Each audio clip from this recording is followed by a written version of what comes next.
your sex pig, baby. I could shower in hot gravy. Man, you remember the Whistle Stop buffet, dude? Remember how we ate there one time and it was good, but all the other times it fucking sucked, dude? And then they got on a TV show. They got on a Food Network show. Are we live streaming? Yeah, I hit live stream. Yeah, it's live. Oh, we're going. Oh, shit, we are live. Hey, what's... Let me share this shit real quick, like... Cantankerous media having weird sex with a girl's bra. Let me take you home to a place I bone. That's my dad's name. I'm putting my dad's name on it. Man, my favorite butter is Blue Bonnet. You remember the first time you saw a bra, dude? Yeah.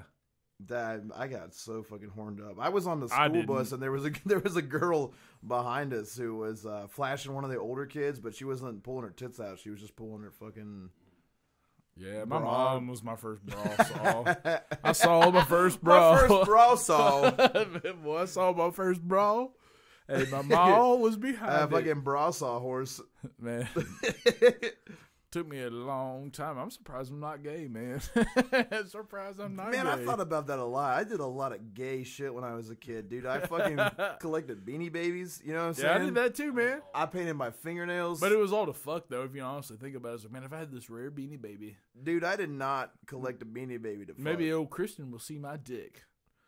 Nah, man, I didn't even think about it like that at all. I thought these Beanie Babies are pretty fucking cool, and I feel like if you get the entire collection... I had a friend whose dad was real into collecting baseball cards, so he was real into collecting baseball cards, but I wasn't allowed to get baseball cards because they were fucking cards. My grandparents were too old to understand that shit. They're like, so what you're going to buy is a picture of a man with a baseball bat? I think not. It's like, it's a collector's item. But then they were right because baseball cards were like a bubble. Remember that shit? Did you see how that fraud ass shit came out, dude? How they frauded people because they never even made rare cards.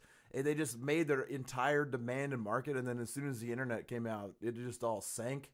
Yeah. I got 7,000 baseball cards. God, let's fuck them. Hey, I got a Michael Jordan baseball card. Suck my fucking dick. Michael Jordan, he's a good baseball player. You know what's funny about Michael Jordan is that his dad got murdered for his gambling debts. For Michael Jordan's gambling debts? That's why his dad got killed, dude. They killed his fucking dad over his gambling. 100%. Michael Jordan. Yes. Where you're gonna be on them mics. Ciao. Are you talking to me? I'm hanging out. Are you being passive aggressive? What do you aggressive? mean, y'all, dude? I mean, you're a little farther away. I'm chilling. Normally than what Yeah. Where are we going? Skitty pop pop boom. Yeah, man. We're out here. We're doing it. So, are we just gonna wing a song with no backing? Yeah, fuck yeah, right, that's let's fine. just do it, dude. Yeah, we're gonna try to say the least amount of gay shit because that's all I think about when I sing songs is fucking men. Because we're secretly. Man, I wouldn't think it's a secret. I'm just married with kids and never. So is fucked a John man, Wayne Gacy. and I don't want to. Yeah, but he was gay as fuck. Yeah, he was divorced 2 times, buddy. Yeah. He was. I've been divorced 2 times. Once. I've been divorced. Twice when you're but fucking, it wasn't for no gay shit. Well, as soon as your wife listens to one episode, twice. You tell me when you're ready. Once, twice, 3 times a gay fat fucking clown. Yeah, we're ready. All right. So what do you want to do? You're just gonna start singing a song? Who's kicking it off? Who's kicking it off? You can go ahead, man. I don't give a fuck. I'll do whatever you need me to. Will you? No. Yeah. Because that's gay. Yeah. I wouldn't worry about making a clip for this one. You know what I'm saying? Just do it. You can do whatever you want to. This is gonna be dog shit. Yeah. Hey man, welcome to YouTube. Whatever works, man. Who cares? Man, I mean, dude, I guess. I'm ready to do the podcast. Here we go. In an enchanted forest, I met a young wizard. He came to me and shot a cum blizzard, I know. Did he fuck between your thighs? He did. How many guys did he invite? 17. He wanted you to know. And I did. That he was your bro. He was. He's gonna jack you off and blow. He did. Did he fuck it really slow? He did. Did you love yourself after? No. Did you ask God for forgiveness? Yes. Oh, the Lord is my sword. He is. He's the spiciest of porks. Oh, God. I want you to know What? that God is in your heart. One thing I think about when I think of Jesus Christ. My daddy set me on his knee and he gave me this advice. He said, son, when you're gonna sin, think about the lives of men, especially one who had no fun. They killed him and his life was done. And you rose so strong because of it. You learned your dad's life lessons, that's a blessing. And I want to see you grow up to be big and strong. Never suck a big, huge dong. It's your bus driver, you're the rider. You take that thing away. And I'm always here with you, baby. And I know my boy ain't gay. Gay. Oh, fuck my ass. That is so dumb. If you listen to that, congratulations. And you're in tune to another episode of Death Metal Bois. Welcome back into the void, Christopher Pierce. And Buddy Lloyd. We're glad to have you.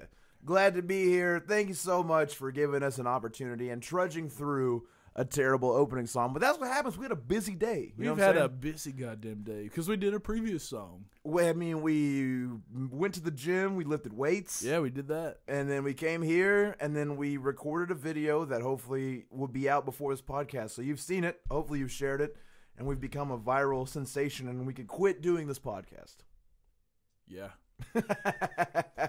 Nah, man, we are so happy to have you guys here. This week, we have a tale of desperation that comes from living in poverty inside of the Bible Belt and having a desperate need to become more than living in a trailer park has the opportunity to become. For some, that's working harder than the average person.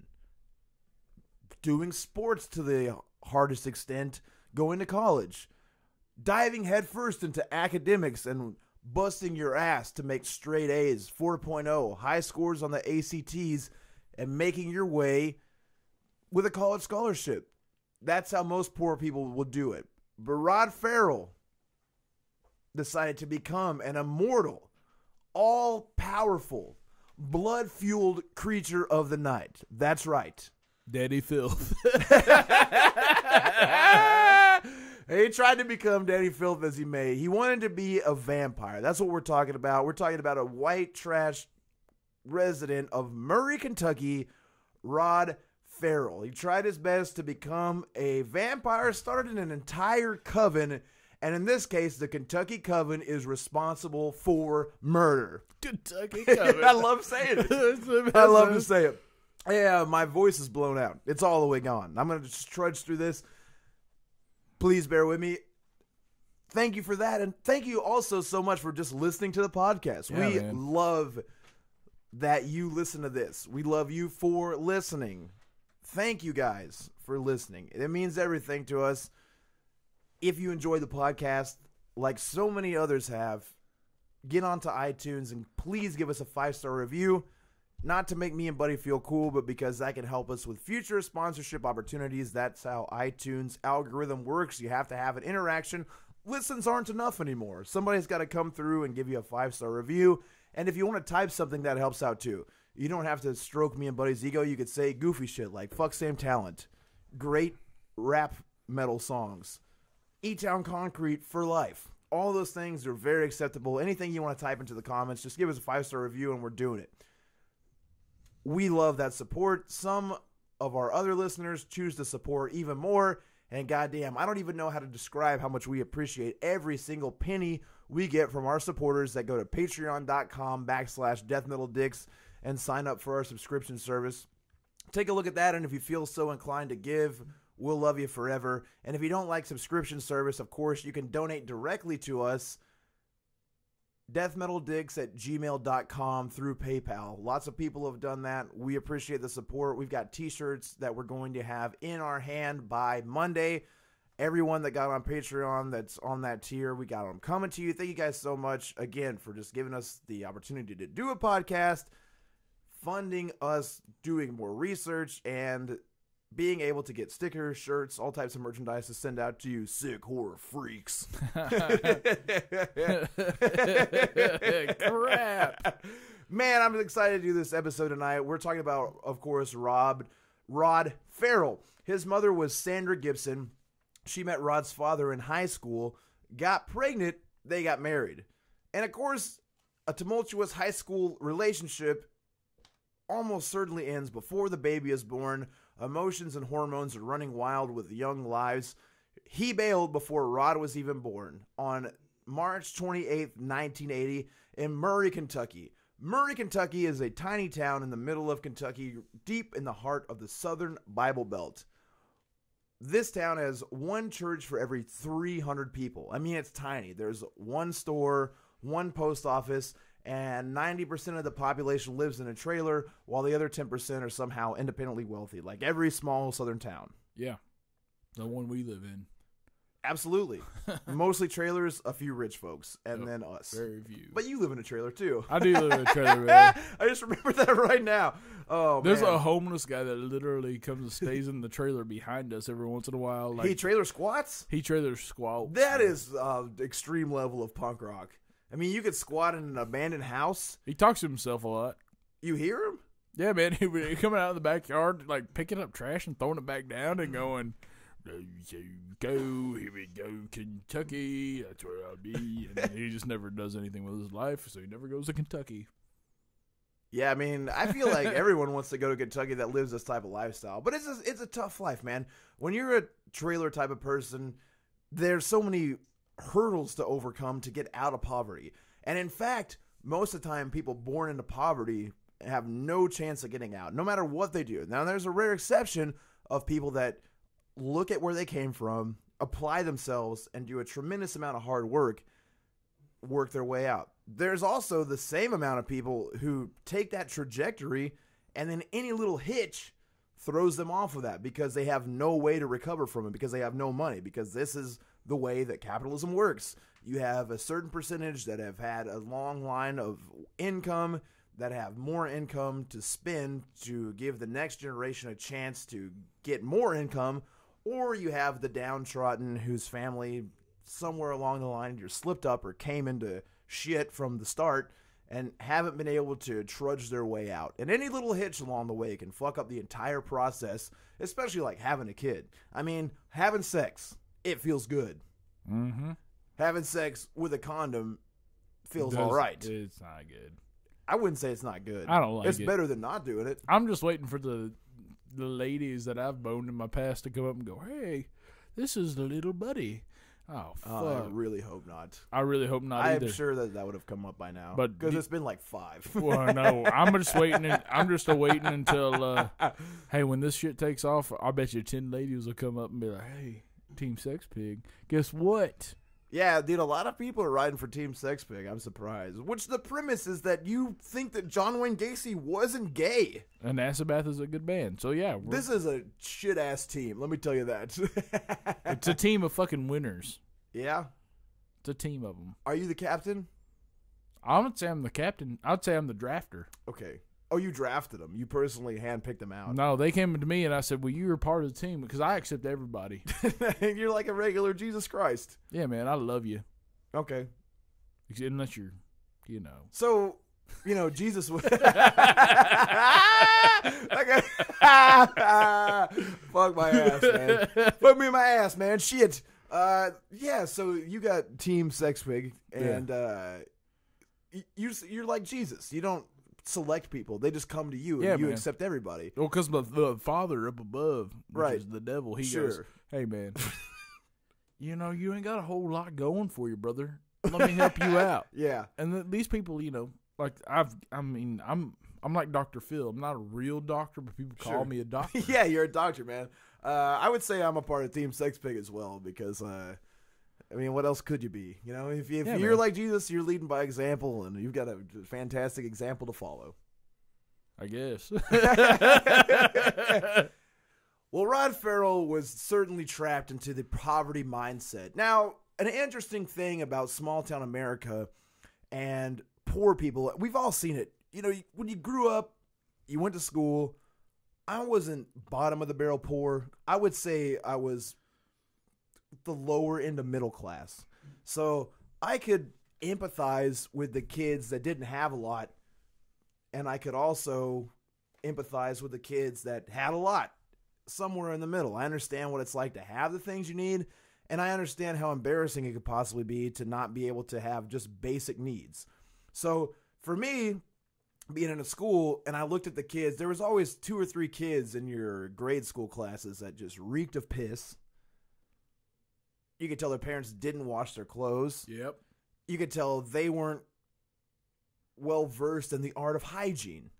Most people would turn them away, and I'm certain that I did too. In fact, I can remember one instance where we had like a gift exchange in 3rd grade or so, and as the Christmas gifts were circulating around, they had us draw numbers to get the gifts, and you could see all of them. You could see who brought everything. Well, there was one that this piss-smelling kid, whose name was Eric, of course. Oh, yeah. In my class, he had a rat tail. He had, you remember in the 80s where they had those shirts that were like, they were like striped, but then jagged into each other? Yeah. I do remember that. He had those types of shirts, and he had like the weightlifting pants from the 80s that were like a light breezy material, but they weren't quite sweatpants. Clearly handed down from his father, who was 20-something years old, and he was 8 years old. So the fit wasn't exactly precise. Now, his gift was, what was the boy version of Polly Pocket? Oh, fuck. I know what you're talking about. It was like Max something, like Max Cool, like a little fucking playset. But it was like a world? Yeah, like you opened it up and it would be like a entire battle scene, and you had the little guys that could move into, and it fit inside of the palm of your hand, and the action figures were like 1 inch tall. Fuck, what is that? It's Max something. Hey, hit us up, deathmetaldicks@gmail.com, and shoot us that information, because I'm sure you're probably screaming at your fucking phone right now, it's Max Dick Toucher, or whatever it was called. But anyway, he had the McDonald's one of those, but he had wrapped it in electric tape, black electric tape, and I saw that, and I was like, please, God, don't let that happen to me. And of course, I drew the number and got it and knew what it was. And so it came to me, and I was trying to be cool about it. You know what I'm saying? Because I understood the embarrassing factor of it. And I just got it, was like, yeah, man, cool, thanks. And like, didn't unwrap it. But the fucking teacher just sat there and was like, well, and I was like, what do you mean, well? She's like, unwrap it. And the dude, it took like 45 minutes to peel away all the electrical tape. And I just got this sticky Max finger banger set from McDonald's where you like twisted the thing on the bottom. It was I got one horrible. similar, but it was like a big ass goddamn crayon that was a piggy bank, a huge one. And I was like, that was your gift exchange at school? Yeah, man. Somebody gave me that. Dollar and I store was like, shit. Oh, great. Thanks. And I'm really good at saving money now. That's why I live in a trailer. Yeah, man. Well, that's the same boat that Rod Ferrell was in. He was the Eric kid. He was the big crayon kid. He reeked of piss. Sometimes when that happens to kids, they try to express themselves in non-traditional ways. Some kids will, again, reach out for sports. Some kids will drop out of school and get a job at McDonald's. Rod Ferrell decided to get into I wouldn't say gothic lifestyle, because that would indicate that you're into like Bajas, Joy Division, New Order, Susu and the Banshees. Weren't quite into like all the way new metal, but like the radio hits, like all the dark radio songs. Like you would sit through 4 Godsmack songs. Love it when Voodoo came on. I've been thinking about that song so much. I have no idea. Oh, it's the worst, but it's so funny.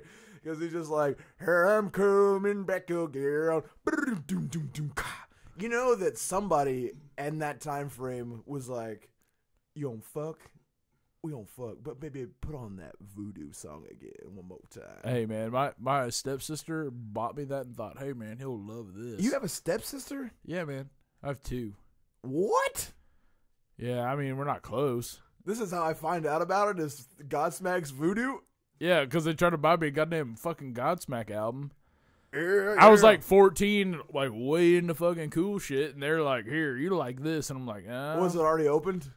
No. Oh, was it? No, Yeah, that's it a was- step up for your family normally. Yeah, man. Do like I told ya, stay away from me. Yeah. Never Yeah. misunderstand, but yeah. Yep, dude. Listen, Oh, yeah. we gotta back that up because, like, when you said unopened, my little brother received a Dawkins CD, which I owned. Correct. My mom went in my room and took it out and wrapped it up and gave it to him. Right. And he gave For me Christmas. He gave me a pink CD and a John Cena shirt. An open pink CD. So she saved her money. And to- the Dawkins CD didn't have a CD in it even. No, man, because I had it in the player. Oh my god, dude. Because I think that boy's a good ass guitar player. And hey, here's all we're trying to do is just frame white trash. We're white trash. Yeah, dude. So we can understand most of this, except the part where he took this turn. You know, every time a Nine Inch Nails song comes on, they get riled up. Every time a Tool song comes on, they get riled up. You know the type of kid. Ding, ting, Jesus Christ. tongue. It was just loud. But you know the type of kid we're talking about. Like, everyone gets it, right? But baggy black jeans, one pair of them, one ill-fitting band shirt, Faded Glory. a braided belt, Braided. white sneakers. Didn't want white, but that's just what Dr. Scholl's had to offer at the time. So, yeah, and this kid, he had already been a bad student at a young age. 10th grade in high school, he essentially got kicked out of his main school. His mom had to move from one trailer to another trailer in a smaller town of Murray, Kentucky. And so he'd started the Murray High School. And when he did, he, of course, had the baggy jeans, trench coat, painted his fingernails black. And that's when he runs into this guy, Jaden, at the same school. Now, they are both living a similar lifestyle. Jaden has pierced his own tongue, Whoa. pierced his own lip, Wow. pierced his own nostril, Wow. black fingernail polish. Wow, that's a cool guy. And so, one thing about extreme music, if you're into a specific genre, even shitty nu metal, and you see a person that is into all the exact same things as you are, and you're young, first thought that crosses your mind is, fuck that poser. Every time. Every time. Or you're not real. That's the only way. Yeah. One of my current best friends, and as soon as I saw him, I was like, fuck that dude. He's just a similar interest. You like extreme shit. You can't fathom how someone else could like it, and it's too much to take in. You know what I mean? And when it just dances across your eyeballs and you're like, I hate that guy, move along. That's our friendship. Yeah, and then you fucking... Because you gave me your phone number, I was like, I'm not calling this fucking idiot. Yeah, that's the way it works, dude. You're posing and I'm nosing. Then we ran into Walmart, and then I was like, man, you know what? He's pretty cool. Yeah. You It doesn't said, take some a shit, lot. you said some shit about fucking integrity. I was like, all right, yeah, I'm going to call you tomorrow, man. And you did. And the rest is history. And they meet each other, and see, the problem here is that you got Rod. He's got the trench coat. What a dick name, Rod. Rod, yeah. I mean, that's a literal dick. Like, you know he's going to be a fucking asshole. If you give your kid a name that vaguely is close to penis, it's over. Yeah, Why would you do that? I got two of them. Yeah, you do. My name is William Richard, if you guys don't know. Look at Dick. Willie Dick. Willie Dick. And then, yeah, but so Rod, trench coat kid. That clashes with Jaden. He's a cape kid. Oh, he's got a cape. He's got a goddamn cape. And he's wearing it at the high school on the daily. So, You got to kill that boy. of course, to start with, they got a problem with each other. But it just takes a couple of weeks until they both wear the same faded 9 Inch Nails shirt. You know, the one, the black on white, all cracked up and fucking, man, did you hear the downward spiral? Me too. What about those synth parts in it? Man, I heard he was working with Marilyn Manson. Man, could I see your cloak? Hell yeah, that's a cool item. Let me see inside that trench coat. Whoa, he could fit a couple shotguns in there, bro. Yeah, I've been thinking about it, but instead I put on my nail polish right here. Damn. And that was a friendship, man. It was off to the fucking races. And Jaden had been doing this shit called Vampire the Masquerade. It was a tabletop role-playing game released in 1991.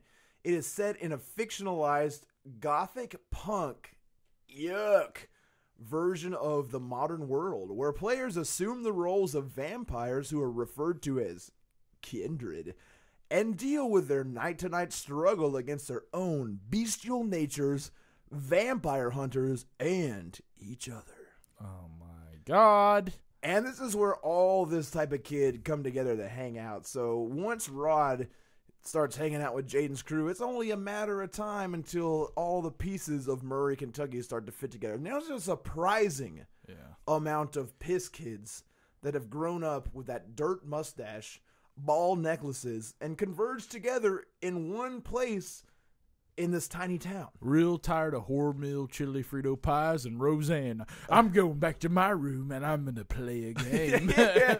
Dude, every mom that was... Roseanne was like such a validation to shitty moms. Like, well, yeah, I got knocked up when I was 17 and I was hot to trot, but then I got all fat because of you. And now I just kept popping them out. And Dan's coming home and he's got too much gout in his toes to fuck me, so fuck you. Yeah, you know what we're going to have tonight, kids? Hormel. Hamburger helper.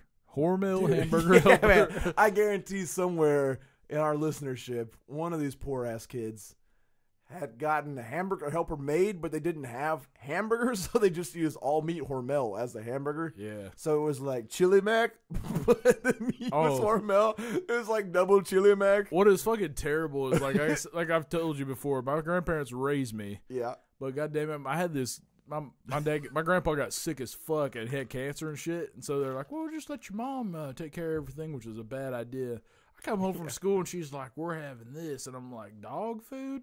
It was Alpo, man. She was like, "Just put these Fritos, the Alpo and the cheese." I'm like, "Nope, I'm just going over." It's just like chili. I'm going over to my buddy Seth's house, and that's what I'll be doing. Yeah. So you guys have fun. Yeah, see, my grandparents. Look at his mind explode, dude. My grandparents didn't neglect me. I mean, your mom was a party pig. Let's just come out with the facts. Oh, dude, Like, she had a party on my parents' porch when they weren't there. A porch party. And the same kid, Seth, his dad came over and goes, "You know what your dad would do if he saw this?" And he punched the fucking porch and it shook. And I was like, "Well, here we go, guys." It was about the same time I heard Metallica, and I was like, "Man, I heard that, yeah, man." And so he goes, "The party is over." To be free. And his dad was it's kind of like Alex Jones, but just can't cool. see.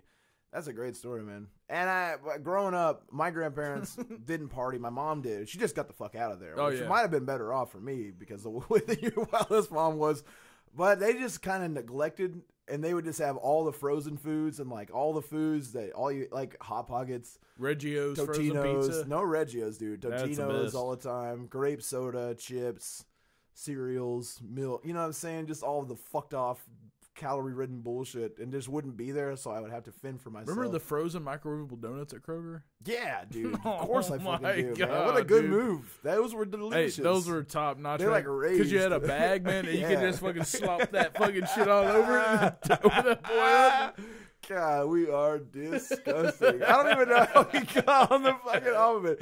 I knew when we had a podcast about poor shit that this would definitely happen. I'd be talking about gross poor kid foods, gross poor kid lifestyles, being left alone to fend for yourself at the age of 9. Stealing chocolate milks. This is the type of stupid shit that happens, man. So Jaden has a vampire coven, and it's based loosely around Vampire the Masquerade. Now, role-playing games, I'm sure you understand, or when you play your role, you try to create this alternate universe, and instead of being rooted in your reality, when all the gang gets together and cuts loose, you're living in a whole different world. If everybody's got enough imagination or acid or whatever, you can pretend to live an entirely separate life. And that's what happened here, and some of them, of course, took it further than others. Now, it's important to say that the number one law of being a vampire is no murder. Vampires feed on life, so life is precious. And no, I did not look that up to confirm it. But let me tell you, if you actually believe in vampire laws, I don't believe in you. Fair enough. This is a crew of the kids that were all cutters in high school. They all cut on their upper arm. Every single one of them was. And in the video that I watched about it all, Jaden... Was it a cold chamber video? Yes, it was. It was Big Truck. Whoa. And so Jaden compares cutting to smoking cigarettes. He's like, no, it's not a big deal, man. You know, some people smoke cigarettes to get a little endorphin rush. They get their blood back up. They get the feeling in their head. They get a quick fix. Oh, that's what cutting's like. You just cut yourself a little bit. Your endorphins rush up. You get some dopamine.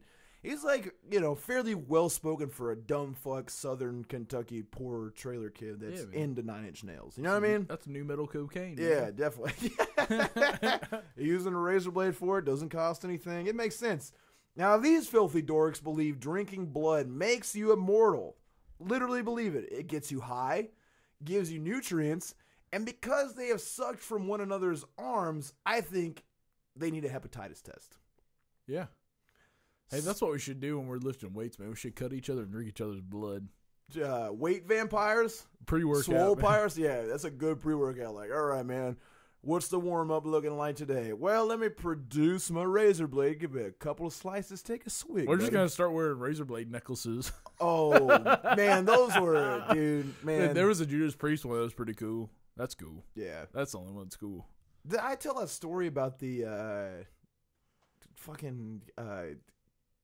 the dude that played... I did tell a story. I know I did. The dude that played basketball that said the kid was gay, that wore a dress. I talked about that on the podcast. Yeah, okay, cool. I mean, that all ties... That kid wore a razor blade necklace every day. He had like 3 different ones. He had like one on a black rope that was like the classic razor blade with a safety back. And then he had the one on the chain rope that was like the double-sided razor blade with the shit in the middle of it, which is like the real old school shaving razor blade. That's the class, you know what I'm saying? Yeah. He had all of them. He had all the razor blade apparel. And I get it. He was definitely part of this culture of vampire movement. Now, self-mutilation and piercings are basically what happens when you're too young or can't afford tattoos. Okay. That's generally the first step. I'll never cut myself. If you don't have the patience, no, I mean, me either, dude. I don't get it. And I hate that. I knew a couple people that did do that. I understand that that's like a mental illness situation. Yeah, like some people legitimately get a feeling inside their body and they find a way to release it through slicing themselves. And that does for sure put dopamine into your brain, rushes you with endorphins. That is a definite mental thing, but these kids aren't that. They're all doing it because they think it makes you feel cool. You know what I'm saying? Like, I'm not trying to shit on people that have had a tough life and have used cutting to cope with it and got addicted to that sort of cycle of behavior. I would feel bad doing that. These aren't that. These are just dorks who saw one dork do it and then wanted to out-dork that dork. Compounded dorkery. You understand? Yeah. Now, to become a vampire in this coven, you have to cut yourself 3 times and then let your sire, which is the daddy stud vampire, suck your blood. I know, man. It's so hard to talk about, A dude. sire? Yeah, sire. Daddy. Is that what they call a horse that comes in the horses? Like the main Sire? horse that fucking nuts and other horses is a sire. Hey, fucking lube that horse pussy up because a sire's in the stable. I just see old English leathers pop up in my head when you said sire. Man, I bet the leader of it's got it tattooed on his stomach for sure, dude. Dude, I'm getting sire. Fuck my ass. This is... I know. Look, the whole thing's ridiculous, all right? We got a long road to travel, so we're just going to dig in and deal with this stupid shit. All right. Let's pretend the vampires are cool for a little while. Okay.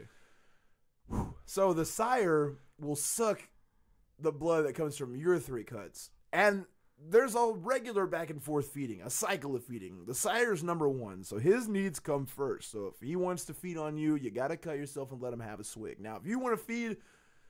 Probably not going to feed from the sire, you're going to feed from one of the other underlings. But in this particular case, to make you a vampire, the sire has got to cut himself 3 times, and you drink the sire's blood, which is a special honor. Jaden was Rod's sire. Rod and sire, man. A sire's rod. Oh my god. Drink from the sire's rod. I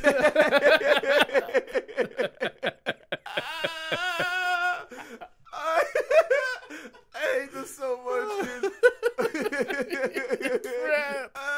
So Jaden was Rod's sire, and they performed their ceremony in Old Salem Cemetery.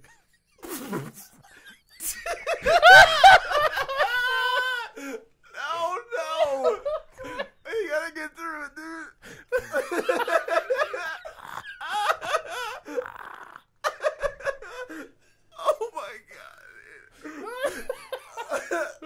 Keep going.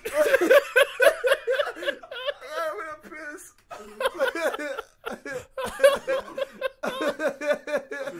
Oh, no. Oh. Shit, man. Man, it's hard to talk about a vampire, dude. Vampire culture is fucking absurd. All right. Okay. All right. All right.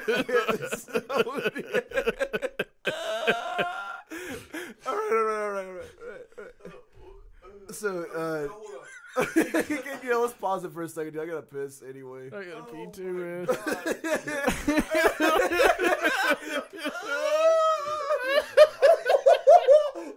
so fucking hilarious. So dumb. Oh my god. Fucking Cyrus Rod into the fucking Salem Cemetery. Salem Cemetery is cover for goth pussy, man. Oh my god. Bury your own. Oh, this is so dumb. Fuck, man. Crap. Fuck, man, that's so dumb. This is the dumbest shit I've ever heard, man. This is Rod Sire. Oh my god. Ooh. I take it so seriously, too. Fuck, man, I'm gonna have abs after this shit. Fucking hilarious.